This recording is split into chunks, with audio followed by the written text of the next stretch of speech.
أما بعد فأعوذ بالله من الشيطان الرجيم بسم الله الرحمن الرحيم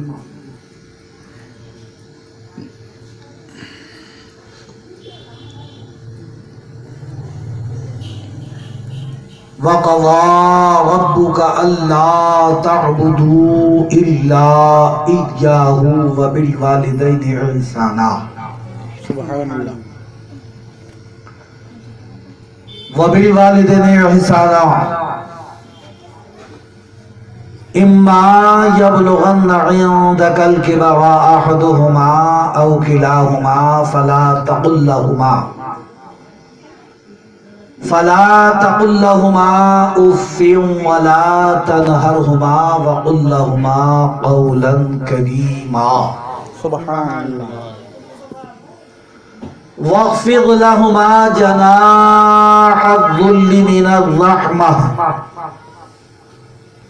وقل رب ارحمهما كما ربياني صغيرا صدق الله العظيم وصدق رسوله النبي الكريم الأمين ونحن على ذلك لمن الشاهدين والشاكرين سبحان اللہ. والحمد لله رب العالمين.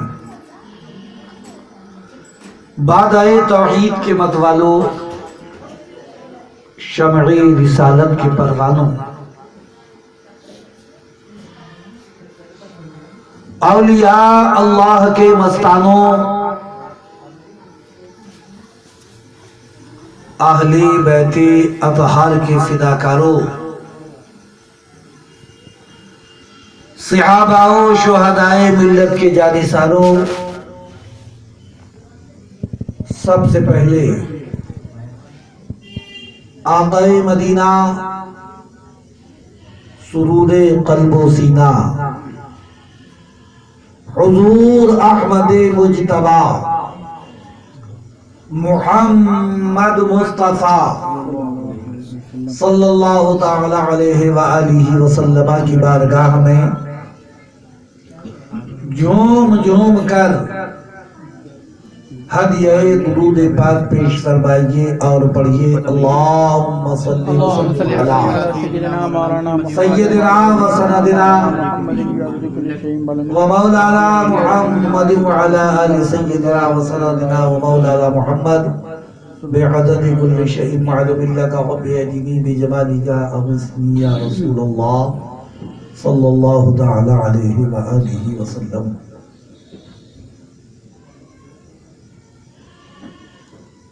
محترم حضرات،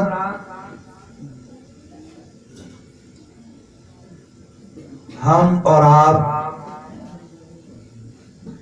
جس مبارک محفل میں بیٹھے ہیں، جس نشست کو آج آپ نے ذکر رسول کے نام سے سجایا ہے، بے شک ذکر الہی اور ذکر محبوب الہی کے نام سے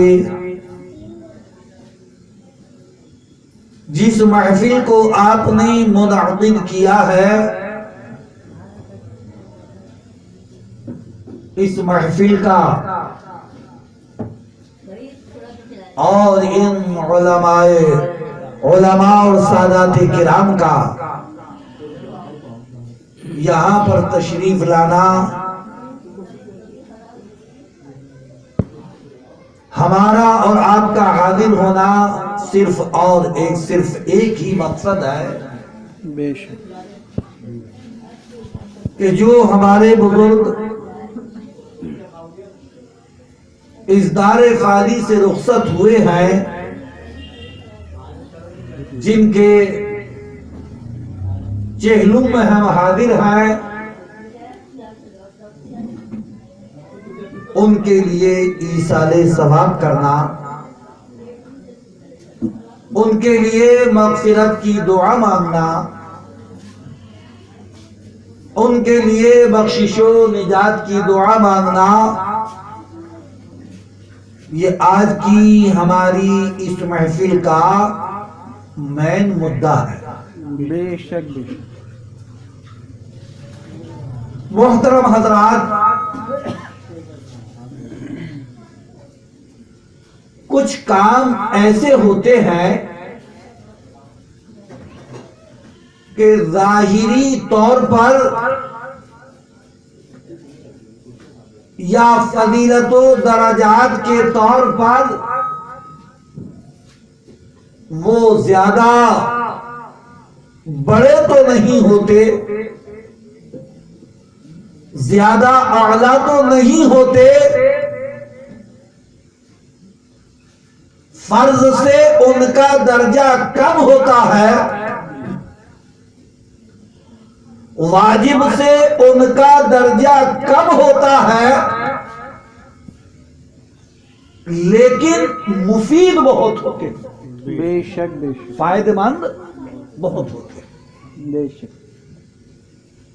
جیسے کہ کبھی کبھی ایسا ہوتا ہے کہ بہت قیمتی دوا کام نہیں کرتی اور ہلکی پھلکی کام کر جاتی. بولو بھائی. تو آج ہم اور آپ جس محفل میں بیٹھے ہیں، ہمارا ایمان ہے، ہمارا عقیدہ ہے، ہماری سوچ ہے کہ یہ محفل نہ فرض سے تعلق رکھتی ہے، 40ویں کا تعلق نہ فرض سے ہے اور نہ واجب سے ہے. ایک نیک کام ہے، اچھا کام ہے، مستحب کام ہے، لیکن اگر اس کا فیض دیکھا جائے،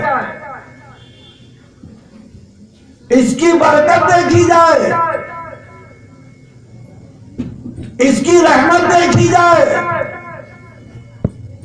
تو بہت فائدہ مند اور بہت افضل و اعلیٰ ثواب ہے. بے شک بے شک. فرض نہ صحیح، واجب نہ صحیح، مستحب ہی صحیح، سنت مؤکدہ نہ صحیح، بزرگوں کا طریقہ ہی صحیح، صحابہ کے اقوال ہی صحیح، پیارے آقا صلی اللہ علیہ وآلہ وسلم کا طور اور طریقہ سنت غیر مؤکدہ ہی صحیح. بے شک.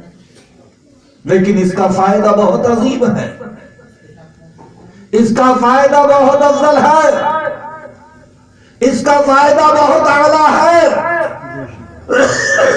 کیوں؟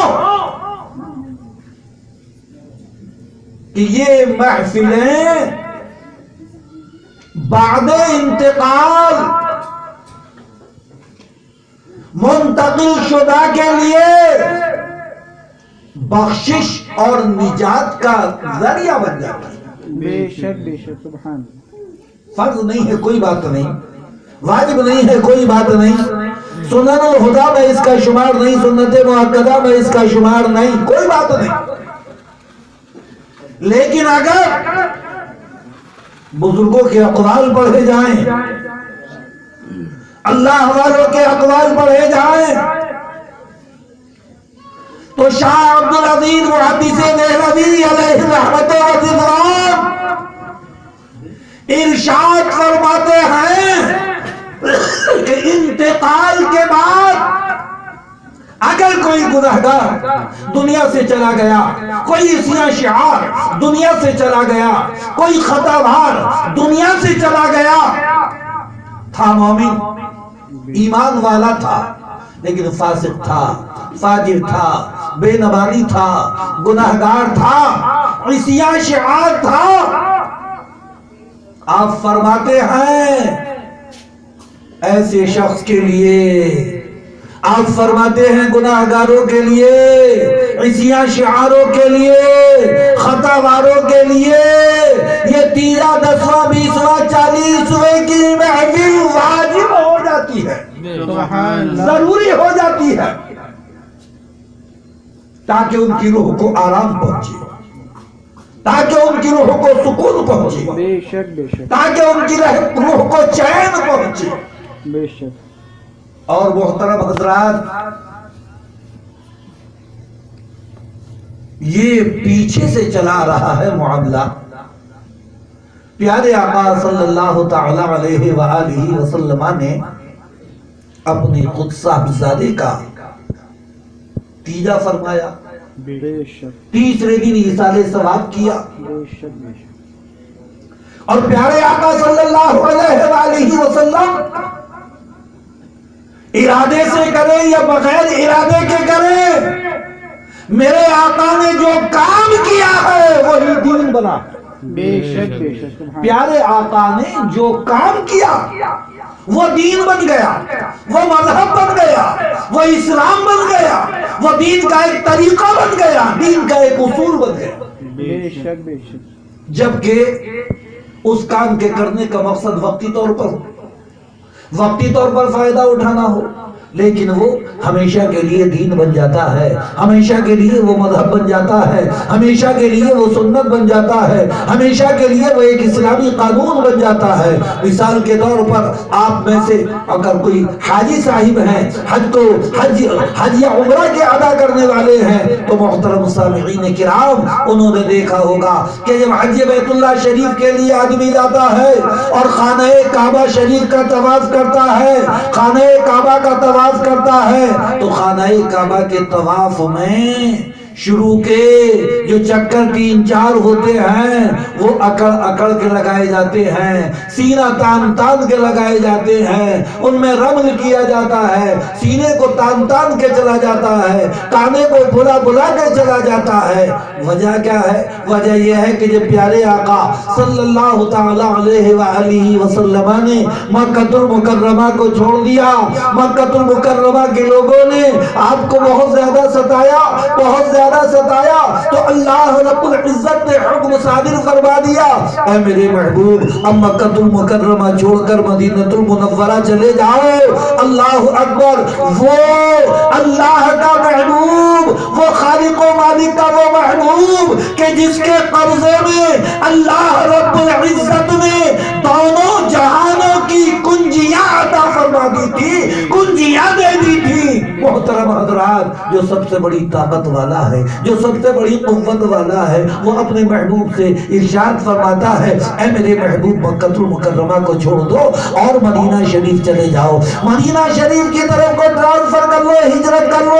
اللہ رب العزت اگر چاہتا تو وہاں کے دشمنوں کو نیست و نابود کر دیتا، آقا کے مخالفین کو نیست و نابود کر دیتا، آقا کے جو دشمن تھے ان کو ختم کر دیتا، لیکن پروردگار عالم نے ایسا نہیں فرمایا، بلکہ اپنے محبوب کو جانے کا حکم دے دیا، ہجرت کرنے کا حکم دے دیا، اے میرے محبوب مکے کو چھوڑ دو اور مدینہ شریف چلے جاؤ۔ محترم حضرات، جب آپ مکہ شریف سے مدینہ شریف کو گئے تو حضرت پیارے نبی صلی اللہ علیہ وآلہ وسلم نے مولا علی مشکل کشا شیر خدا رضی اللہ تعالی عنہ کو بلایا، اور بلانے کے بعد میں ارشاد فرمایا، اے علی ہمارے پاس کچھ لوگوں کی امانتیں رکھی ہوئی ہیں، تم ہمارے بستر پر لیٹ جاؤ اور پھر صبح کو ہمارے پاس جو لوگوں کی امانتیں ہیں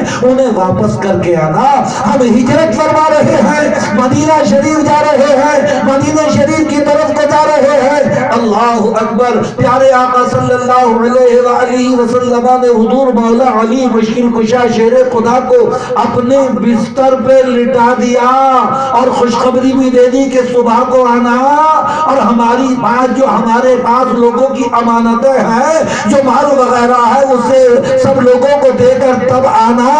اللہ اکبر، اور جب آپ چلے تو تمام آپ کے گھر کے چاروں طرف دشمنوں کا پہرا تھا، لوگ اس انتظار میں تھے کہ کب حملہ کرے اور ان کو ختم کر دے معاذ اللہ، ان کا نام و نشان مٹا دے معاذ اللہ۔ تمام چاروں طرف گھیرا لگائے ہوئے تھے، لیکن جب آقا صلی اللہ علیہ وآلہ وسلم وہاں سے چلتے ہیں، حضور سیدنا صدیق اکبر وہاں سے چلتے ہیں، تو جتنے پہرے دار تھے سب بے ہوش ہو گئے، جتنے پہرے دار تھے انہیں پتہ ہی نہیں رہا کہ ہم کہاں ہیں۔ اللہ اکبر، تو جو پروردگار عالم پہرے داروں کو، ان دشمنوں کو بے ہوش کر سکتا ہے،